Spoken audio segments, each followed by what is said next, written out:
Om Asato Ma Sadgamaya Tamaso Ma Jyotirgamaya Mrityurma Amritam Gamaya.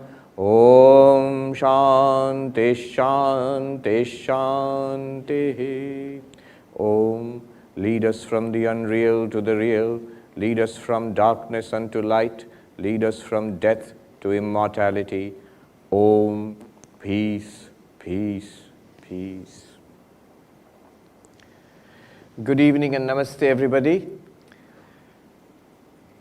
Revered Swami Samachittananda Ji Maharaj, the esteemed organizers from the Hindu Endowments Board, the Hindu Advisory Board, Gita Jayanti, and all the distinguished guests here.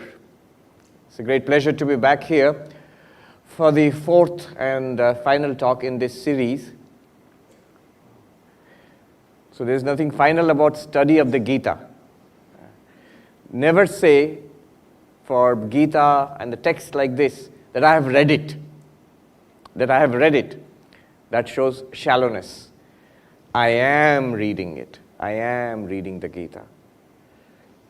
I remember Mandukya Upanishad was being taught in a traditional ashram in the Himalayas. One monk was teaching, very great sadhu who has passed away now. He was teaching, starting Mandukya Upanishad with Bhashya and Karika and Bhashya.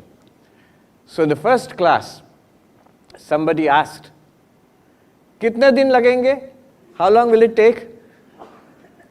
How long will it take to be concluded? Samapt hoga. How long will it take to conclude?" And Swami, very affectionately, he said that concluding it is not the goal. In Hindi, he said, "Jab tak swas chalegi, mandukya chalegi." As long as you're breathing, mandukya will continue. Finishing it is not the goal.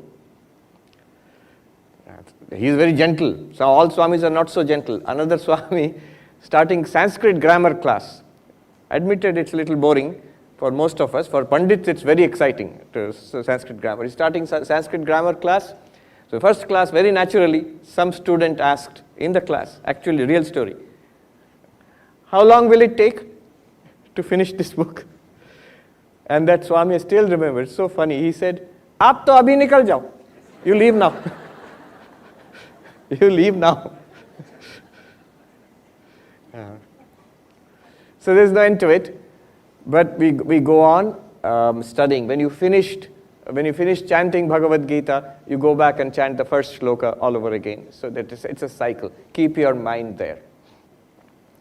So this time I selected Kshetra Kshetragya Vibhaga Yoga, the 13th chapter of the Bhagavad Gita, and the most important, the initial verses of the 13th chapter. And you saw those who were there day before yesterday, what a kind of a miracle where somebody handed me this book, Ramana Maharshi's selections of Bhagavad Gita shlokas. 42 shlokas, just 42 shlokas. And the first is Sanjaya said that to whom Krishna spoke to Arjuna. The first verse selected as a Krishna's teaching, the first verse was Idam Shariram Kaunteya Kshetram Ityabhidiyate. According to Bhagavan Sri Ramana, according to Ramana Maharshi, most important. First selection, he starts there. Second verse, Kshetragyang chapi mam vidhi sarva kshetreshu bharata. Know me alone to be this one consciousness in all body mind. So these two verses, we selected it. I liked it for my own purposes, I selected it, but you see the importance of it. Now, what is the purpose? We are Kshetragya, we are consciousness. What is the purpose of this body-mind? And by extension, the entire universe. Many answers are possible. When you get into Vedanta, this question will come again and again. After some time, when you think about it, question will come, oh, the whole thing is a projection of one Brahman appearing in all these ways. Why is Brahman appearing in all these ways? And there are multiple answers possible. Some of them very sophisticated philosophically. Some of them may not be philosophically so satisfying, but more psychologically satisfying, and so on. one of the standard answers across Indian philosophy, across Vedantic schools, is that this whole thing, this whole game is meant for our spiritual evolution, for our spiritual growth. That's one answer. How will we get spiritual growth? This kshetra, this body-mind which we have now, and we had others like this in the past, and we will have others in the future as long as we need to. This entire game of life and death. It is meant for our spiritual evolution, and it goes through two phases. Bhoga and yoga. There is an ancient word for this, bhoga apavarga. It means, bhoga means experience. It means experience of pleasure and pain. Often in English we translate bhoga as enjoyment, but it's not always enjoyment. In fact, mostly it isn't enjoyment. It's a lot of pain and suffering. So bhoga literally means experience. Experience of pleasure and pain through this kshetra, identified with this body. Here is this amazing universe before me. I try to reach fulfillment. And I pursue pleasure, I pursue happiness, and I try to avoid pain, I try to avoid dissatisfaction, dukkha. I try to avoid it and attain sukha. And this is what we are trying to do lifetime after lifetime. And at one point we realize it isn't working. Then we look for a more enlightened way to achieve the same thing. How to achieve deep, lasting fulfillment and overcome suffering, transcend suffering. And we come upon spirituality. I'm using it in the broadest sense. This is the argument for all religions. They put it in different languages, and all spiritual philosophies, they put it in different language, different metaphors. But how can we attain fulfillment? How can we overcome suffering in this life? Then starts the path of yoga, apavarga, moksha. Now, how to do bhoga in this world? No need to teach us. Enough. We learn. We know how to enjoy in this world, and then how to enjoy in a sustainable way, how to enjoy in a wise way. School is teaching us, parents teach us, society teaches us. Education, holding a job, building up an organization, nurturing a family, all these are sustainable, wiser ways of enjoying in this world. There are otherwise ways also of enjoying, or not enjoying, but suffering, trying to enjoy and suffering in this world. So this is one side of it. In the same way, the path of yoga, it needs to be taught. The path of spirituality needs to be learned. And Shankaracharya, in his masterpiece, the Adhyasa Bhashya, the introduction to the Brahma Sutra Bhashya, there he says, Naisargiko ayam loka vyavahara. This instinctive life which we have got is natural. We are born with it. We don't need to go to school to learn I am body-mind. We are born with this. Lifetime after lifetime we have been cultivating it. But to arise from this, to know what we truly are, that we are kshetragya, we are the consciousness, we are aware, we are the awareness, the consciousness, the chaitanyam, experiencing body, mind, and experiencing a world, that consciousness, we need to be taught.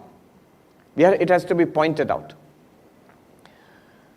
Now, from the Advaitic perspective, the problem, the difficulty, special difficulty lies here in spiritual life, is that this world and the kshetra, the field, body, mind, they all belong to one category, atma, anatma, object.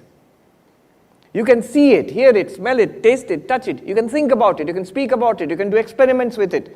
You can have science and religion and art all about it. But the kshetragya, the atman, the witness consciousness, that does not belong to this category. And in order to know or realize who or what we are, the senses are not enough. Even ordinary language is not enough. Science is not enough.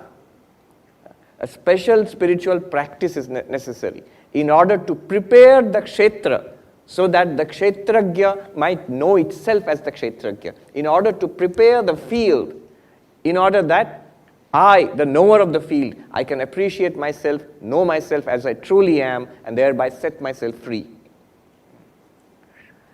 So sadhana is required for this higher purpose of life, this God realization, enlightenment. Two purposes, bhoga and apavarga. Bhoga we have tried and we have found it dissatisfactory, not fulfilling. Now we want to try this other thing, which the religions of the world, spirituality has been promising. You walk down this path, you will realize, you will find what you are seeking for. Finally, really finally you will find it. Proof.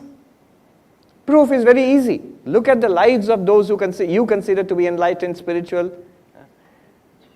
They also went through a lot of suffering, sometimes more suffering than us. But notice one thing, somehow they were deeply fulfilled people. All of them. All the enlightened ones, all the highly saintly spiritual people, they were deeply fulfilled. That fulfillment we are looking for. So for that, sadhana is necessary.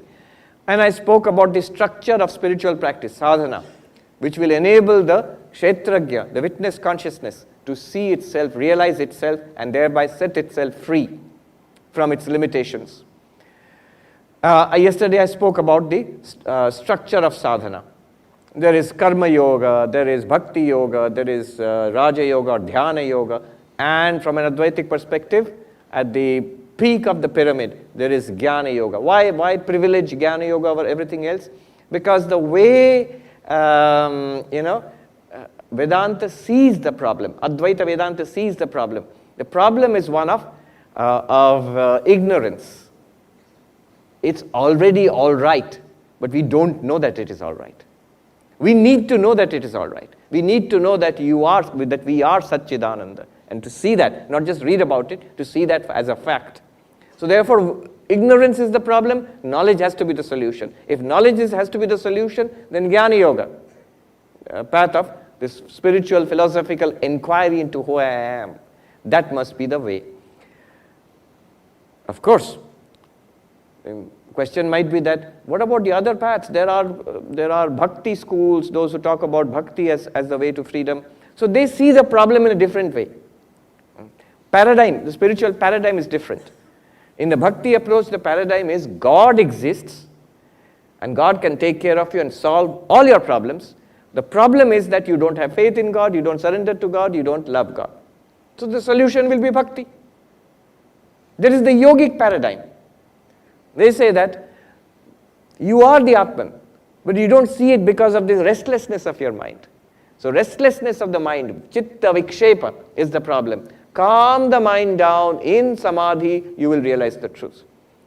Different paradigms, different solutions. But here we are talking about the Advaitic paradigm. That's what we are talking about.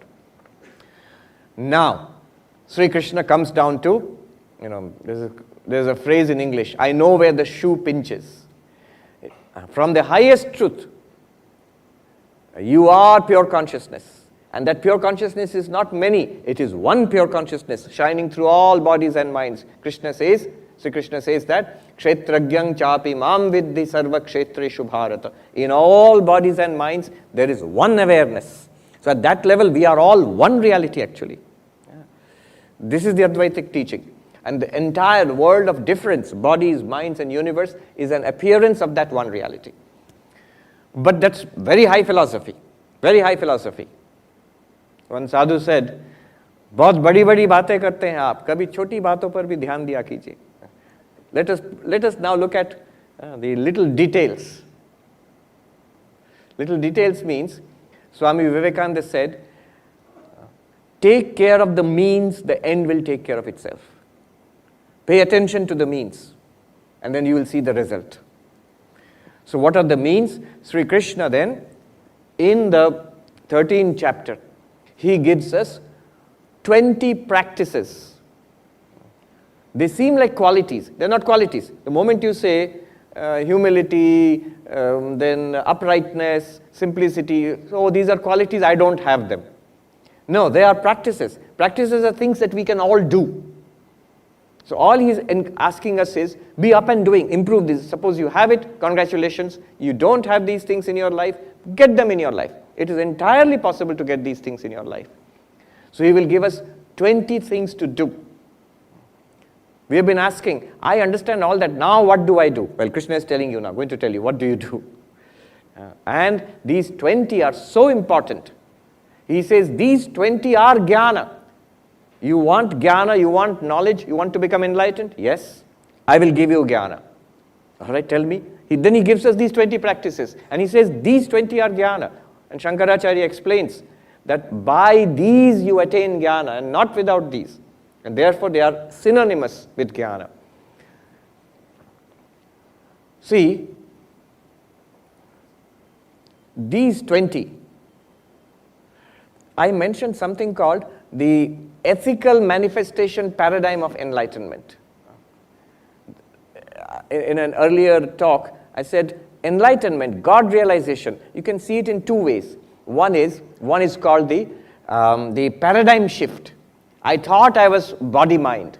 Now I realize I'm pure consciousness. I thought I was kshetra, field. Now I realize I'm kshetrajya. Chidananda Rupa Shivoham. I thought I was this fellow called Sarvapriyananda. Now I see Chidananda Rupa Shivoham. I thought I was this human being. I have now realized my Buddha nature. So this is the paradigm shift, huge shift in what we see about ourselves and everything else also. This is one side of enlightenment. But there is another side of enlightenment, equally important. If I am enlightened, then the qualities of an enlightened person, the behavior of an enlightened person must manifest in my life. The love, the fearlessness, the serenity, the compassion, all those things must come. I can't be the same grumbling, irritable, grasping, petty fellow I was earlier, and after enlightenment I continue to be like that. That enlightenment is not very inspiring at all. So ethical manifestation is another side of enlightenment. So these are two paradigms of enlightenment. The paradigm shift and there are not two paradigms, two sides, two aspects, same enlightenment, and the ethical manifestation. Now what ethical manifestation? These 20, they are not only practices, but they are also the qualities you will see in an enlightened person, manifesting naturally. I mentioned this in the first talk when Krishna is asked this question by Arjuna, what is it like to be enlightened? And then Krishna gives the whole Sthita Prajna, few verses on the one whose enlightenment is stabilized, the one of stabilized wisdom. And then he gives several descriptions. Before that, Shankaracharya in his commentary, when the Bhashya says, Sarvatra eva hi adhyatma shastre, kritarthasya lakshanani, yani eva kritarthasya lakshanani, tani eva sadhanani upadishyante. In all spiritual texts, when you discuss the qualities of an enlightened person, the qualities of a saint, qualities of a Jivan Mukta, those become the practices for the rest of us. So these are actually found in the lives of spiritually advanced people, enlightened people, and these are also practices to attain that state. So have to be taken seriously. Why seriously? The moment you say, be humble, be truthful, be upright, you immediately say, oh, why I had come to hear about Atman, Brahman, consciousness, Samadhi. What is this, be a good boy or good girl? This is too simple. I love this story. Somebody went to learn meditation and went to a meditation teacher, yoga teacher, and said, Dhyan sikhaiye Mahatma ji, please teach me meditation. And the yoga teacher said, all right, yama, niyama, before first tell the truth, be self-controlled, be non-violent, all those yamas and niyamas he started teaching them. This man said, hey, wait. All these things I learned in kindergarten. Be a good boy, I've learned that. Please teach me asana, pranayama, pratyahara, withdrawing, dhyana. So, हमको ध्यान सिखाइए, आसन सिखाइए. Then the sadhu said, and this works, it's a beautiful thing, but it works only in Hindi. I'll tell you in Hindi and translate. That yoga teacher, he said, आप अष्टांग योग सीखेंगे या विकलांग योग सीखेंगे? Are you going to learn 8-limbed yoga, you know, the 8 limbs of Patanjali yoga, yama, niyama, the asana, pranayama, then pratyahara, dharana, dhyana, samadhi. So 8 limbs of yoga. Are you going to learn 8-limbed yoga, or, you know, Vikalang would be 1 or 2 limbs are missing, handicapped yoga. Not a politically correct thing to say. So if you cut out the first 2 limbs, moral and ethical practices, yama, niyama, and you say, teach me asana, how to sit. And that teacher is saying, black money par asan bichhaoge, dhyan hoga. I have undeclared income, and then put my asana on that and sit in meditation. Can you meditate? No, it's not that easy. So these practices are essential. They are the unglamorous hard work of spiritual life. Swami Ashokanandaji, who was in our Vedanta Society of Northern California, so he would tell people to do selfless service, work, do good to others, work in the ashram. He was a great advocate of hard work. And then somebody complained. So he wrote that, you think that Swami doesn't consider me fit for meditation. That's why he is telling me to do karma yoga. Well, I will show him. And Ashokanji writes, you will show me, but not in the way you think. So karma yoga, this selfless work, ethical practices are foundational, very important. So we'll go into that now. 20 things to do. Let me just chant those 20 and then we'll take it up.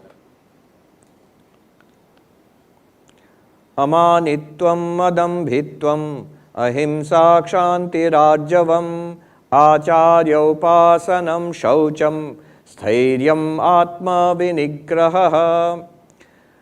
Absence of pride, freedom from hypocrisy, non-violence, forgiveness or for uprightness, respect to the service to the acharya or the guru, purity, steadiness, control of the senses, of body, mind and senses. Indriyartheshu vairagyam anahankara evacha janma mrityu jara vyadhi dukkha doshanudarshanam. Dispassion towards the objects of enjoyment of this world and the next, absence of egotism, contemplating the pain and suffering of birth, death, old age and disease. Asaktiranabhishwanga putradaragrihadishu nityam cha samachittatvam ishtanishtopapatishu. Absence of attachment and a feeling of mindness in respect to children and spouse and home, etc. And constant equipoise of mind both in a favorable and unfavorable circumstances. Mai cha ananya yogena bhaktirabhyabhicharini vivikta desha sevitvam aratirjana samsadi. Unflinching devotion to God, then living in secluded and holy places and finding no enjoyment in crowds. Adhyatma jnana nityatvam tattva jnanartha darshanam etaj jnanam iti proktam ajnanam yadatunyatha. Steadiness, being fixed in the pursuit of Vedanta, the path of knowledge. Adhyatma jnana nityatvam. And seeing God as the tattva, the reality all the time. Seeing the ultimate truth as the reality.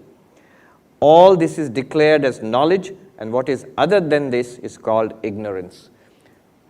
20. How are there 20? That's I can give it to you as homework. Go and count, there will be 20. And these 20 are knowledge. He doesn't even say these are means to knowledge. He says these are so important, you can consider them to be knowledge itself. And he also mentions the opposite of each of them. That's also homework. Find out these 20, write them down, see what are the opposites. So, amanitvam is humility. And the opposite would be arrogance. So like that. 20. There are things to be done, practiced, and there are things to be carefully avoided or overcome. That is said to be ignorance. Vedanta, we define ignorance in a very philosophical way. Not knowing that I am Brahman, that's ignorance.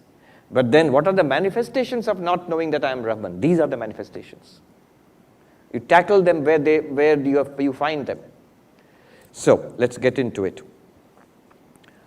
Amanitvam madambhitvam ahimsa kshanti rajyavam acharyopasanam shaucham stairyam atma vinigraham. The first one, amanitva, is humility. Mani means a person who feels himself to be glorified.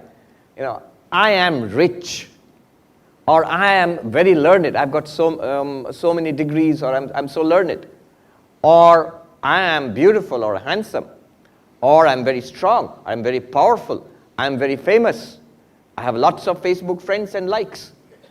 I get lots of likes on my social media posts. So, or any one of these. Yes, it's a huge thing. I read somewhere, terrible things happen. A student in India, in some engineering college, committed suicide because the number of followers on some social media platform declined.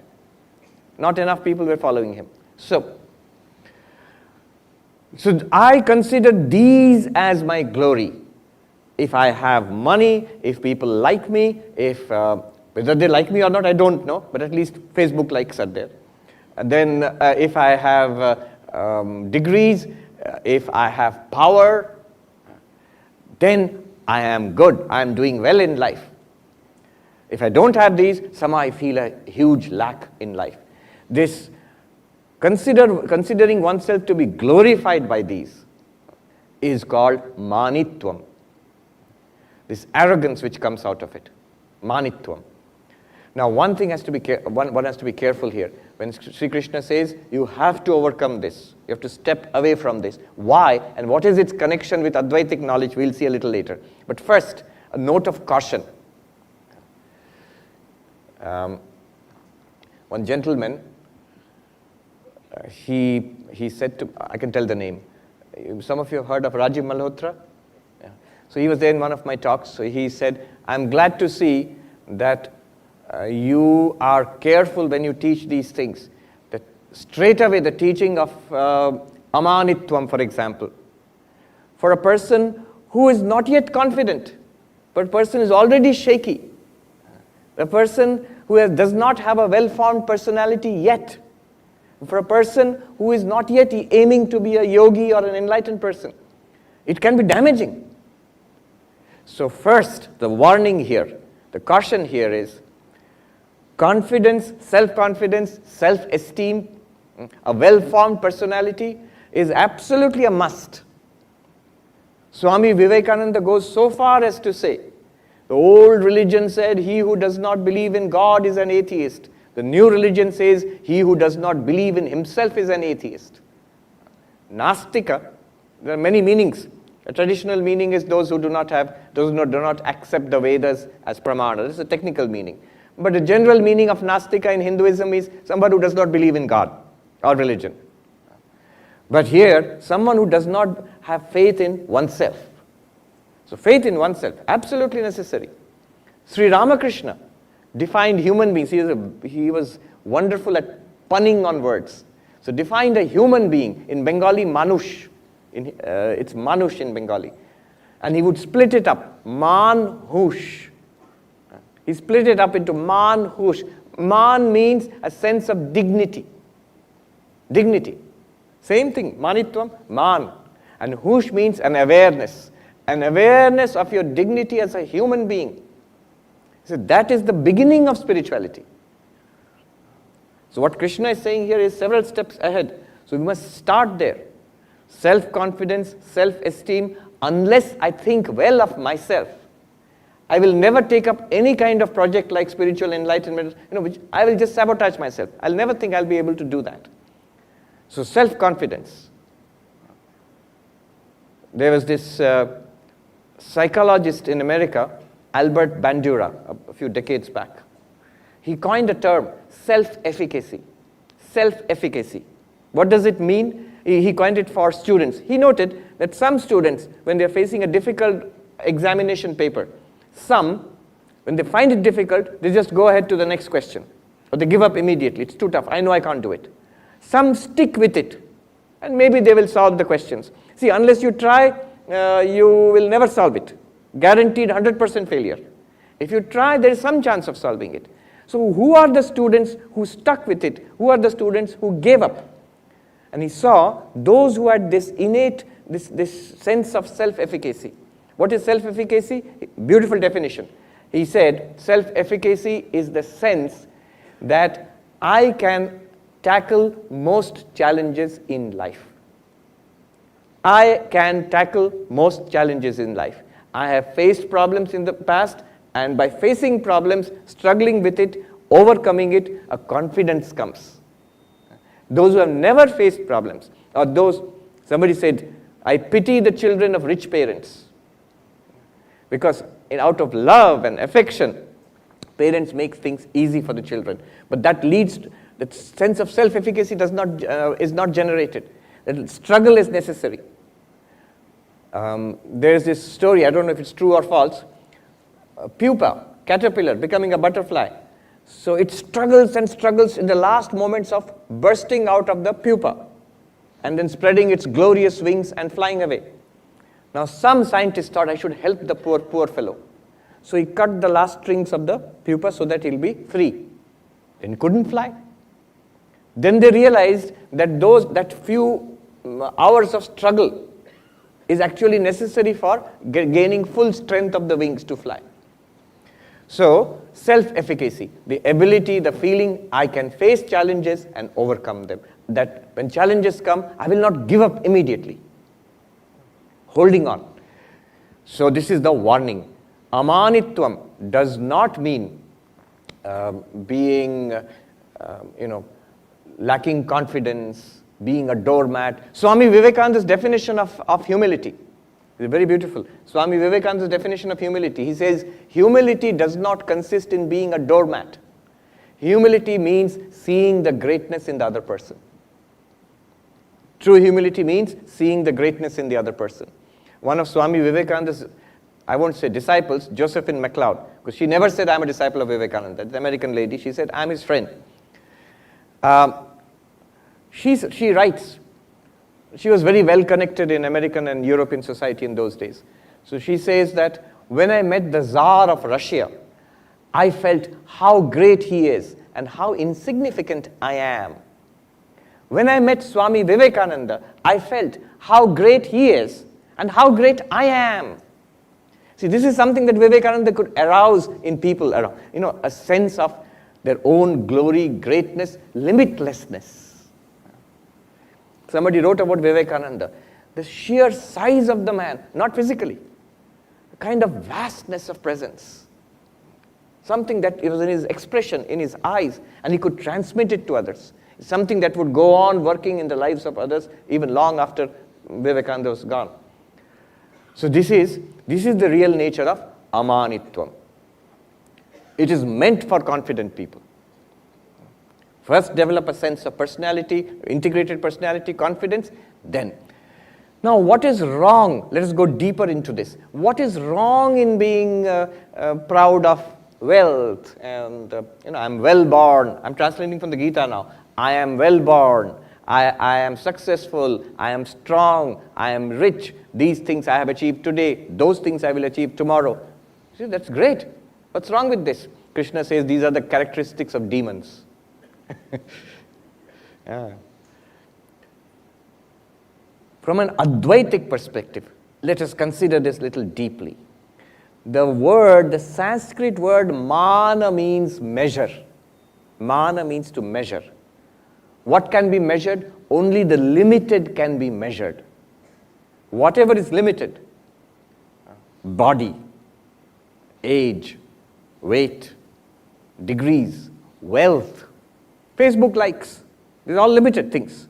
They can be measured, they can be counted. And those who identify themselves with this measurable, limited thing, the term for them is mani. Mani. Nothing wrong as such. But what happens is, when you are seeking liberation, enlightenment, freedom, when we are seeking our own infinite nature, to hold on to the limited is to limit oneself. What is my glory? Is it my glory that I have a few dollars in the bank, I have an old and moth-eaten certificate from a college, I have some uncertain number of friends on Facebook. Is that my glory, or is my glory that I am Satchidananda, Chidananda Rupa Shivoham? What is my glory? Is it my glory that I have got a group of people who continuously praise me, or is it my glory that I am the child of God? The Lord is my father. The Lord is my mother. So what is my glory? Manitvam means to hold on to the limited, to hold on to kshetra. What is limited? What is measurable? Kshetra. Body, mind, and everything associated with body, mind. If the kshetra, you the consciousness, if I the consciousness, forgetting my own glory, I keep on holding on to the glory of this body, then this is the problem. I will never be able to appreciate my limitless free nature. That's why this is the connection with Advaita Vedanta. This is the connection with Kshetra and Kshetrajna. Amanitvam. Step back from these things. If these things are there, if you are rich, if you are learned, if people like you, you are young and beautiful, handsome and strong, congratulations, good. Where do these things come from? They all come from, in our way of thinking, they come from punya. Congratulations, you are a punyatma. They come from past good karma. You are a punyatma. The downside of it is you are using up your punya. You are using up your past credit. So get all these nice things in life. By the way, Vedanta is the greatest use of punya. They say, the belief is that if you have a lot of good karma, good merit, you have a pleasant life. Things go your way. Everything, family, job, everything goes, health, everything goes well, generally. If you have a lot, even much more, lots and lots of good karma, then you come to Vedanta. Then you become interested in spiritual life. No, it's a belief. So, because of this punya, we have got certain things which we are proud of. I don't have those things. The downside of it is I am frustrated. I want those things in my life. Neither of them are free. Both of them are identified. There's a sense of mahatva. Glory is there. Nothing wrong with money, nothing wrong with cars and with degrees and with all of them are nice. Don't be identified with it. They will come and go. They will come and go. That is not our glory. I've seen the greater the person. I always say 3 interesting places I saw in the last few years. I was in Hollywood, place of glamour. Their success is glamour. In Manhattan, next to Wall Street, their success is money, not glamour. How much do you have? In Hollywood, they'll say, this is star's house. This is some film star. I keep forgetting the names. Billie Eilish or something is there. She lives next door. This person lives there. That person comes to our ashram. They are all film stars associated with the film industry. And then in Manhattan, nobody asks about that. They will say, this is a billionaire's row. All billionaires live here. That means glory is there. Mahatva is money. In Boston and Harvard University, Mahatva is learning, degrees, Nobel Prize winner. My professor is a Nobel Prize winner. So this is mani, holding on to this. And it's not that I have seen sometimes some of the greatest people there in these areas, whether it's film industry or in the finance sector or in academia, they are among the most humble. They are not particularly attached to their status. Everybody is amazed at their fame, but no, they don't think it's all that great. Sometimes they are the most simple and unprepossessing. They seem not at all very impressive on a first glance. Yeah. So amanitvam. There is a deep connection with attaching oneself to the limited, and then you to see that I am the unlimited, the infinite. It is very difficult. I had this conversation. This is a slightly different topic. In science, the sign of reality is measurability. If it's real, it should be measurable. That's in science. So I had this conversation with a mathematician. He is Du Satoy. He is a professor of pure mathematics at Oxford University. Measurability is reality in science. So is your consciousness, Brahman, measurable? And there is even, America is a place for all these crazy quote-unquote people, you know. So there is a whole school measuring consciousness. How much consciousness is there? They'll have 10, 100, 1,000 like that. In Advaita Vedanta, this is disaster. Because what you are measuring cannot be consciousness. One of the names of consciousness or Chaitanya or Brahman is Ameya, that which cannot be measured. One of our monks is also called Ameyananda. So immeasurable, it cannot be measured. The objective alone can be measured. The kshetra alone can be measured. The kshetragya cannot be measured. So I had this conversation with him, this mathematician, and when I told him, according to Advaita Vedanta, it's exactly the opposite. Reality is that which cannot be measured. If you measure it, it's Maya. Maya is measurable. That which comes under Maya is measurable. But Brahman is not measurable. And you are that immeasurable Brahman. Then you, the immeasurable Brahman, should not attach yourself, should not hold on to the limited measurable entities in the world. So this is the deep philosophical meaning of amanitvam. See how it connects with Advaitic realization. The next one, adambhitvam. This is a funny one. Dambha means, it's often translated in English as, here it is, hypocrisy. Adambhitva means freedom from hypocrisy. Literally what it means is, mana and dambha. Mana is the attachment, self-glorification based on actual qualities which I have. The amount of money in my bank, so I am a multimillionaire. But dambha is glorifying oneself based on qualities I don't have. So I have got something, I exaggerate that. We love to do it.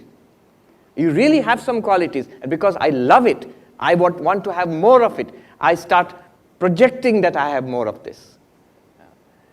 I love learning. I love being esteemed as a learned person. I want to show off that I know much more than I do. I love to be known as a rich person. Then I want to show off. Actually, I have much more money than I actually do. So it's very popular. I don't know about here, especially in the big cities in the United States. You never know how rich a person is. So it's all on credit. You see all fancy goods and an apartment and house. Oh, very rich. 2 days later, homeless. Because possessed by the bank. The bank has come and taken over the apartment or taken away the car or something. So it is a glory based on something I really don't have. Somebody recently told me there's a new company which is doing very well. What they do is they prepare executive summaries of books. So the selling line is, it's doing very well. It's a good thing, in many ways good. But the thing is, the selling line is, then you can pretend to be well-read. You don't need to read the books. Just read one page, you know that. Now, why would one want to do that? Dambha. Dambha. I am one thing, I would like to be another thing. Being that thing, I am not so learned. I would like to be known as a person who has read all those books. And I have not read all those books. I know I cannot read all those books. Now, somehow can I appear to have read all those books? And I would love to do that, because reading those books is not my goal. To be known as a person who has read all those books is my goal. The classic example of a so-called scholar who had so many books I have read all of that, and then somebody found many of the pages had not been cut. In the old days, the books pages used to sometimes. So mana and dambha. I am reminded of a very touching story. Revered Swami Bhuteshanandji Maharaj, who was the 12th president of our order. He was also a great scholar. In his youth, before he became a monk, he was a student of philosophy, and his professor was a world-renowned professor of philosophy, S.N. Dasgupta. Nowadays people don't recognize that name, but 5 volumes, History of Indian Philosophy. and he was the King George V scholar, professor of moral sciences in Calcutta University in those days, pre-independence of India. So he was a great scholar, but Mana and Dambha, the Swami told us a story. With sorrow, he told us that one day we as youngsters went to this very eminent scholar's house, our professor's house. Books were all over, in the shelves, on the table, on the chairs, on the floor also, so many books. And this professor in those days, very British, in three-piece suit and boot and all, he came and he sat there. There were these texts, it's difficult to say it also, Vedic texts on the floor. He put his booted foot on the book and he said, all these books, I have read all of them. And the Swami said, as students, we are standing in the corner and thinking, this is the result of having read. But that is also, I will give credit to that professor. He has really read all of them. Manitvam, it's his glory.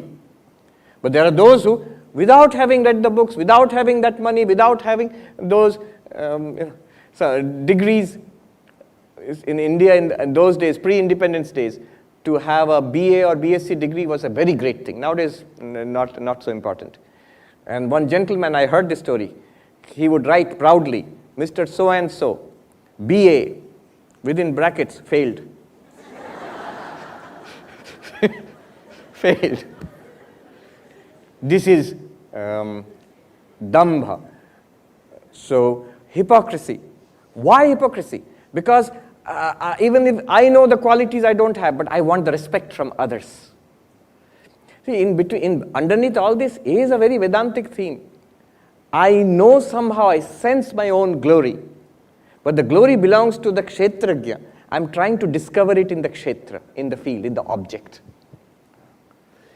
All right, deeper Vedantic analysis of this. What's wrong with all this? As such, in the world, it's not good to be a hypocrite. It's an awful thing. But Vedantically, from philosophically, what's wrong? It runs very, very deep. The problem runs very deep. What is Maya? What is Adhyasa, in the technical term in Vedanta? You will be stunned to see the definition of Adhyasa and the definition of hypocrisy are one and the same. Atasmin tad buddhi. Those who have done Vedanta, they know. To see something where there is no, such thing is not there. To project something what is not there. Infinite existence, consciousness, bliss is projected as a material, limited material universe. What is not there appears. That is exactly the definition of hypocrisy at our level. What I am not, I project myself as that. That tendency is exactly the opposite of the non-dualistic Vedantic ideal. So, adambhitvam has a deep connection. Do you see those who have studied superimposition, Maya, do you see the definition of Adhyasa, superimposition? I am body-mind. What is the body-mind? I. What are you? Body-mind. This mutual superimposition. What is not there, I project it and identify myself with it. What is veiled, hidden. In our day-to-day language, what do we call it? We call it hypocrisy. So, adambhitvam, Sri Krishna says, reverse this, step back from this. Ahimsa, non-violence, very, very important. Vyasa, he says, after all of teaching about the Puranas and Mahabharata and everything, I am telling you, the essence of dharma is not to hurt others. Ahimsa, in thought, word and deed. In fact, how deep it goes, there was one sadhu, Ram Sukdas ji. He wrote a beautiful commentary on Bhagavad Gita in Hindi. He was in Swargashram in Rishikesh. Have some of you seen him? Anybody? Some have seen. I was restless and foolish, I missed seeing him. As a young Swami wandering around in the Himalayas at that time in 2004, looking for Advaitic Swamis. And somebody said, that ashram, go there, there's a very old Swami, he is there, his name is Ram Sukdas ji, go and meet him, it will be good. I was going to some other Swami at that time. I said, later, I'll come back later. 2-3 years later, I came back. It was a foolish thing because at that time, the Swami was 100 years old. So you can't say later for a Swami who was 100 years old. 2-3 years I came back. Unfortunately, the Swami had passed away. So this Ram Sukdas ji in his analysis, he talks about the 81 types of non-violence. 80. Don't worry, I'm not going to list it out now. But first of all, violence, himsa, it can be done physically, it can be done in language, verbally, it can be done mentally also. So, kaya, mana, vakya, physical, mental, verbal and mental violence. That's three kinds of violence. Now, each of these, it can be, he says, it can be of different degrees. Degrees, he says, mridu, madhya, ati. Mridu means mild violence. And then madhya means medium intensity. Ati means a lot of violence, explicit, overt violence. So if you have 3 into 3, 9 types now already. And then he says that the causes of these, this kind of violence, krodha, lobha, moha. So violence comes from anger, straight away. But violence also comes from greed. I want it, I can't prevent myself, I'll deprive others of it. And moha, delusion. I am a Democrat, I am Republican, I am supporter of this team, that team. It's a delusion.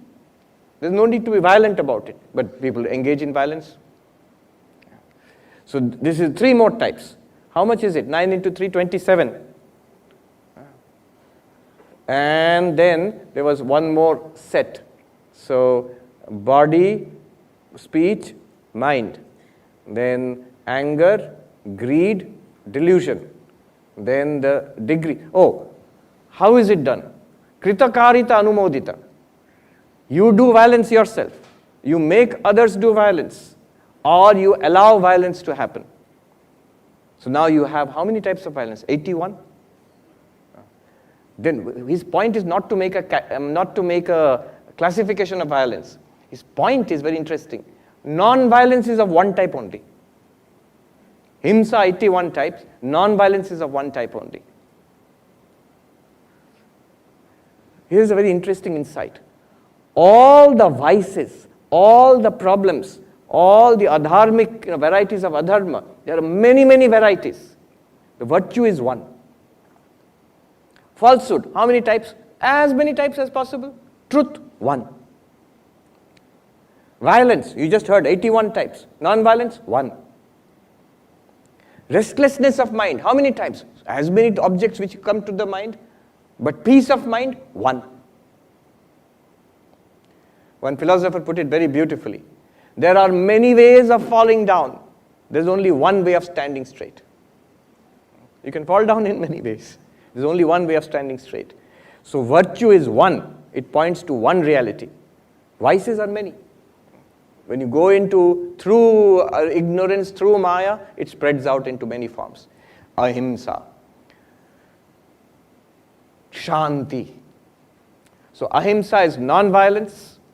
Even when there is occasion for violence, you restrain yourself. You do not engage in violence from your own side. And the 81 types of violence you avoid, ahimsa. Shanti goes further. Forbearance and forgiveness. Already harm has been caused to you. Already harm has been caused to us. And our reaction is to hit back. Our reaction is to hit back. What religion does, all religions, this tendency to hit back, this tendency to take revenge, it controls it. This idea of a Lakshman Rekha, a boundary, thus far and no further. Even the old biblical adage of an eye for an eye, and tooth for a tooth is there, it seems like revenge.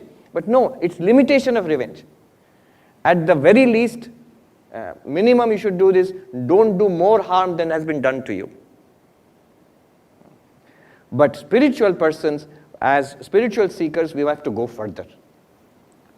He has slapped me, I'll slap him back. I'm not slapping him twice, only once, Swamiji. That tendency has to be held back. Kshanti. Why? See, from an Advaitic perspective, why it is so important. It's because of this. I remember one of our ashrams in India, I saw this interesting sight. A very colorful little bird. I think it was a kingfisher or something, or woodpecker or something like that. Colorful little bird.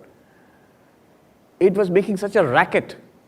I saw what it was doing is, there was a big glass window. It was flying and attacking its own reflection with ferocity, going and bumping against it and hurting itself, bouncing off, coming and seeing that bird in the reflection and charging against it. Why? Because it's attacking me.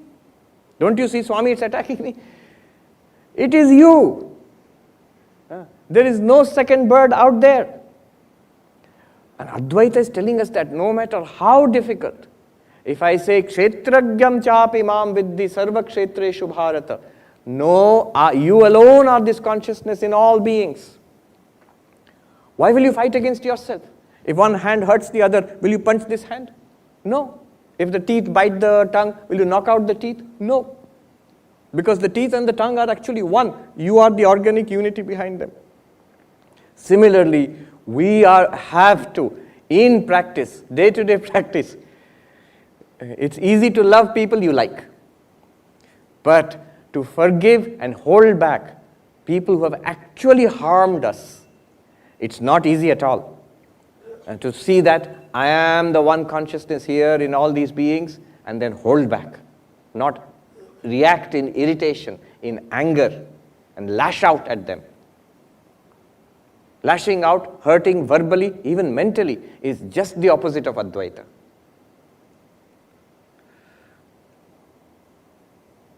Swami Vivekananda says, the basis for ethics is this oneness of all existence. Why should I be good?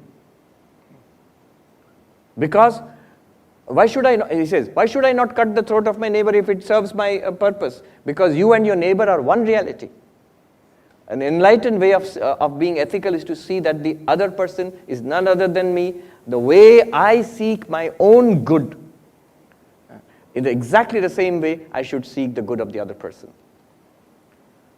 There is one principle common to all religions, one principle found in all religions called the golden rule. It is to treat others as you would want them to treat you. There are different varieties of this. Immanuel Kant, the great German philosopher, what is the principle of ethics? He said that act in such a way that you would want it to be a universal rule. So even a thief values honesty. The thief is stealing, but he doesn't want others to steal from him. He doesn't want his own children to grow up as thieves. So he knows, I am doing wrong. In general, stealing is not a good, he does not want it to be a general rule in society, everybody should steal. No. He wants honesty to be the rule in society. So act as if your activities, be honest because you want honesty to be the universal rule in society. Behave with others as you would want them to behave towards you. In the United Nations headquarters in New York, the headquarters of the United Nations is there. You go to the third floor, there's a big, it's written in big letters. Behave with others as you would want them to behave with you. It says the golden rule in all religions of the world. And that is the basis of all ethics. Now, the question is why? Why? In Buddhism, there's a very beautiful text, Mahayana Buddhist text, Bodhicharya Avatara, Shantidevas. There he says, suffering, Shantideva writes, suffering should be removed because it is suffering. I remove my suffering because it's suffering. The suffering of the others also I recognize it's suffering. So I should try to remove the sufferings of others. But there also the question remains why? One can object. My suffering I am feeling, therefore I remove it. That fellow's suffering I don't feel. I may remove, may not remove, who cares? Why? The why is answered by Advaita Vedanta. That underlying all of it, it is you, one and the same.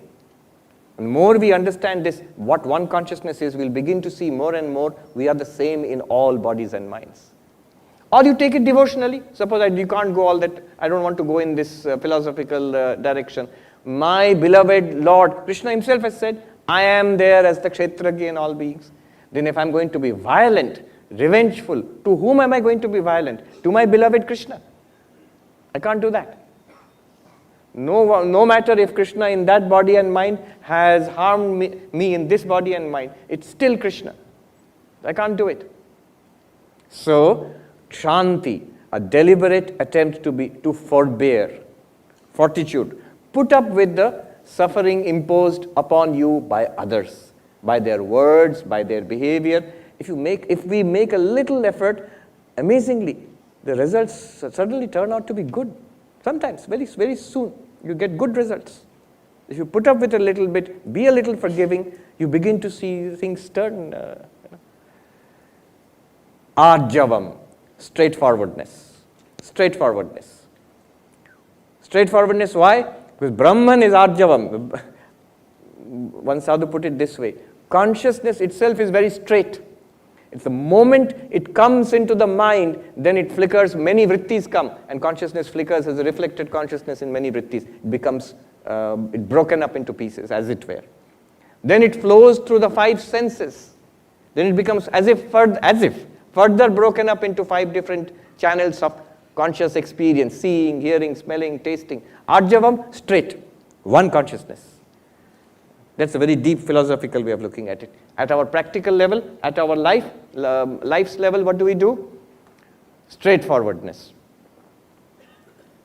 Children are straightforward, often to the embarrassment of their parents. And sadhus are straightforward. I remember back in college, we had this training, one course called assertiveness training. So assertiveness training, they called it AT. And what do they teach you? So they say that one kind of behavior is aggression. I want something, so I am aggressive, I bully, I push, I shout, yell at people, browbeat them, and try to get my way. That is one way. Not an effective way of functioning in organizations, creates dysfunction. Or in families also, creates dysfunction. Another way is a manipulative way, other end of the spectrum. So I play office politics or whatever it is and try to get my way in a sort of backdoor way. That's also very dysfunctional. That harms an organization, office, or a family also. So in between is assertiveness, straightforwardness. So they used to teach us things like, you have the right to say no. Whatever anybody asks of you, you have the right to say no. You don't have to say yes to other people. Even if you don't want to say yes, say no. You have the right to ask. Many people are very soft and they feel, I can't ask. You got whatever you want to ask for, you have right to ask, knowing that other person also has the right to say no. So all these things they would teach us. We used to joke. It is, what is this? What are they teaching you? They're teaching you how to be rude. Assertiveness is being rude to others. But Arjavam, straightforwardness. Sri Ramakrishna said, one becomes Sharal, simple, straightforward in the last life. The word Saral also means straight actually. In Hindi it says Saral Rekha, straight line. Arjavam and Saral are the same thing, simplicity. Sri Ramakrishna goes so far as to say, one becomes simple in one's last life. Simple is not foolish. Simple is not foolish. Often it is a person who is intelligent, understands everything, and after that is simple. Foolishness and simplicity. This is a difference between childishness and childlike. Childish is not good. Childish for a child may be acceptable or tolerable. Even for a child is not good. For a grown-up, absolutely not. Childishness is not good. But childlike is very good. Swami Vivekananda said, how should we be? What should be our life, our personality be like? How beautifully he puts it. He says, combine utmost seriousness with childlike simplicity. So in life, combine utmost seriousness with childlike simplicity. Our problem is we do the reverse. We combine a lot of superficiality with complexity. He says utmost seriousness, instead of being serious about life, we are superficial. We are busy with all sorts of superficial things. And he says, childlike simplicity, inside we have this utter complexity. We become very complex people inside. Reverse. Combine utmost seriousness with childlike simplicity. So, Arjavam, simplicity, straightforwardness. It's a very beautiful story I want to tell you about Saint Thomas Aquinas, who's a great Christian theologian. in the medieval, about 800 years ago. So he was one of the greatest scholars. But when he was a student, he had just joined the Christian monastery to be, so they were being trained. The story goes like this. He was very big and slow. So all his friends, others, young monks, they made fun of him. They used to call him he's like an ox, like slow. So they would tease him. One day in the class, they ran to the window of that monastery, and the other students on purpose were saying, look, the cows are flying. And then this Thomas Aquinas, he ran to the window to see. And everyone else burst out laughing. What a stupid fellow you are. You don't know cows can't fly? You believed it, cows can't fly? He turned around and he said, I know that cows can't fly, but I can't believe that monks can lie. So, see, this utter simplicity. He shamed the whole class of the other students. Simplicity. So, Sri Ramakrishna tells somebody that go and see Niranjan, why go and see that particular young boy who's a devotee. What will you see? See how simple he is. See how simple he is. If I'm simple, people will take advantage of me. That is the usual. No, they won't. There is a saying, nothing confounds the clever so much as simplicity.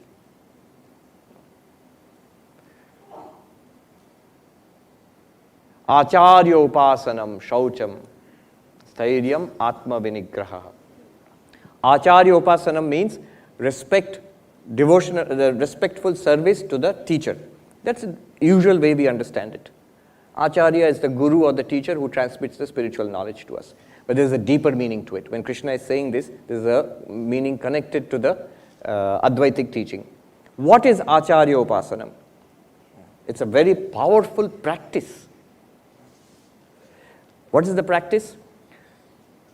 It is upasana. The word upasana means worship. But if you see literally what does it mean? Asana means to sit. Upa means near. Upasana means sitting near. So when I do worship of a deity, Krishna upasana, that means sitting near Krishna, worshipping Krishna basically. Acharya upasana means sitting near the Acharya, which sitting near means sitting near the realization of the Acharya. The teacher, the enlightened one. What is the realization of that enlightened one? Let me download that into my life. Today we were discussing, at one time it was very popular, neuro-linguistic programming. People used to talk about that. How do you learn something? So there's an expert, and we try to imitate him and try to download the way that expert thinks, works, whatever the field is. The whole idea of mentorship and apprenticeship is that there are things which can be taught in a classroom through PowerPoint, through textbooks and case studies. That's good. But if you want real skill, at sophisticated, at a higher level, then you see in all these professions, there is apprenticeship. What is internship in a hospital? It's apprenticeship. In a law firm, the top levels of companies, you're supposed to shadow the CEO or the head. What is that? Why can't you just give a manual? No, you must stay with the expert and you begin to understand. And it's something like downloading. There are a lot of non-verbal learning that takes place. So Acharya Upasana means staying with the teacher, close to the teacher, so that the wisdom, the knowledge that I have, that the teacher has, I am Kshetragya, I am pure consciousness. The serenity in the mind of the Acharya, the actions of this spiritual teacher, these things are downloaded. It's not so easy to do it from books. So you stay with a person who is enlightened, or we don't know who is enlightened, or at least spiritually advanced. And you download this from that person. I remember this Zen story, very nice. Two students went to a Zen master to learn Zen Buddhism. The master did not teach them anything, just gave them some work in the monastery. And one student began to get irritated as the weeks passed. Morning to evening we're cooking, cleaning and all of this. When is he going to start teaching us the classes? I'm dissatisfied. I'm going away. How about you? And the other student said, no, I'm okay. You're okay. He's not teaching us Zen. What are you learning here? What did you come here for? And the other student said, I came here to see how he ties his shoelaces. This is the downloading. Shoelace is secondary. The whole, it's a very beautiful word in Sanskrit, bhava. The whole attitude is downloaded sort of from the teacher. Why I'm saying it's a powerful spiritual practice in every situation in life. Whether you are sitting in meditation, I am not sitting in meditation. How would Vivekananda meditate? How would my Guru meditate? Suppose I am not here. My Guru is sitting in meditation. Vivekananda is sitting in meditation. How would that meditation be? It has a very powerful effect on the mind. See, don't tell your mind, try to meditate like Vivekananda, try to meditate like Krishna. The mind will tell you, you are a useless fellow, you can't meditate like Vivekananda, so no chance. But if you tell your mind, I am not Sarvapriyananda, I am Vivekananda, Vivekananda is sitting here. This is Vivekananda's body, this is Vivekananda's prana, Vivekananda's mind, Vivekananda's intellect. Now in deep meditation, you will see. Immediately, the quality of a meditation will be something else. Acharya Upasanam, the deep meaning of that is, in meditation, in study, in interaction with others, in facing physical illness, bad behavior from others, challenges in life, how would that enlightened person, Vivekananda, Ramana Maharshi, Ma Sharada, how would they face this? What would they do, what would they say, and what would they think? Your mind already has a pretty good idea. If you have read the lives of them, if you admire them, you already have some kind of an idea. Modern psychology is using these. At Columbia a few months ago, there was a seminar, and the professor made us go through an exercise. He says that, this lady, Lisa Miller, she said that when you have a serious problem, a crisis to face, then think of some ideal person in your life. It could be Socrates, it could be Vivekananda, it could be Krishna, it could be your Guru. Imagine you're sitting down with this person. Also imagine another person who is your well-wisher. May not be a highly enlightened person. Maybe your grandmother or your mother or father, whomever you're close to as a well-wisher. Sit down with that person. These two people who are sitting here, an enlightened being, and this very close, intimate well-wisher. Tell them your problem. What are they telling you? Tell me, what are they telling you? Now, what is the technique being used? It's your mind has an ideal. This person, Vivekananda, Ramana Maharshi, Krishna, these are enlightened beings. It is your mind's ideal. Now, you're tapping into that ideal. You're asking that ideal to speak to you. Your mind has a certain source of trustworthiness, comfort. Might be mother, grandmother, father, somebody. You're tapping into that source of comfort. Now you're getting advice from that. This is a modern psychology, positive psychology, they use these techniques, but the Acharya Upasana works in that way. Shaucham, cleanliness. We all know from childhood, first thing we learn, cleanliness is next to godliness. So purity, physical, mental, purity, external and internal purity. Stairyam, very important. Steadiness. In this day and age, very important. Always important in this day and age, important in the age of YouTube. It's everything. There's a spiritual supermarket. Everything is available to you. The Advaita Vedanta, the temple rituals are available to you. Vipassana meditation is available to you. Dzogchen, Tibetan Buddhism is available to us. All sorts of spiritual technologies, philosophies are continuously available to us, and many of them are genuine at a pretty high level also. Now what happens is, they are fine, we are not fine. We are restless. We have a tendency to jump from one thing to another. The best thing is to be steady in one thing. There is no harm. Vedanta is very wide and broad. Vedanta never tells you that stop exploring. You be steady in one thing, hold on to one. It could be bhakti, it could be the Vedanta, Advaita Vedanta, Jnana Marga. Steady in that. Then take a look. And I'm partial towards Advaita Vedanta, the Jnana Marga. So I can say from Advaitic perspective, from this perspective, it's like sitting on top of the Mount Everest. Everything else will fall into place. You will be able to see the merits of every other position. What they can do and they cannot do. It's, you might say that you are bragging about your own philosophy. Well, I have to. I mean, I'm being honest. This is what I really think. It is so sublime and so high a position, extraordinary. From that perspective, every other teaching, you can see the point that they're trying to make and the utility of it. So, but anyway, stairyam, steadiness in one path. And be open to all paths. Enrich yourself. Atma vinigraha, a control over our senses. See, it always comes around to this. Even the first lecture, after the stages, in one's realization, I am one consciousness. Kshetragyam chapi mam viddhi sarva kshetreshu bharata. That is, Krishna said to Arjuna, that I am this one consciousness. At the level of the mind, samatvam. Dukkheshu anudvignamana, sukheshu vigataspriya. Unshaken in sorrow, not hankering in times of pleasure and enjoyment. And in terms of action, asangatvam. This is detachment. You go through life, don't get hung up or stuck anywhere. All of this, the next step, Krishna says, yada sangharate chayam kurmangani va bharata. Have the ability to control your senses. All this Vedanta is there. Somebody comes and gives a slap, immediately give another slap. What happened to your Vedanta? At that moment,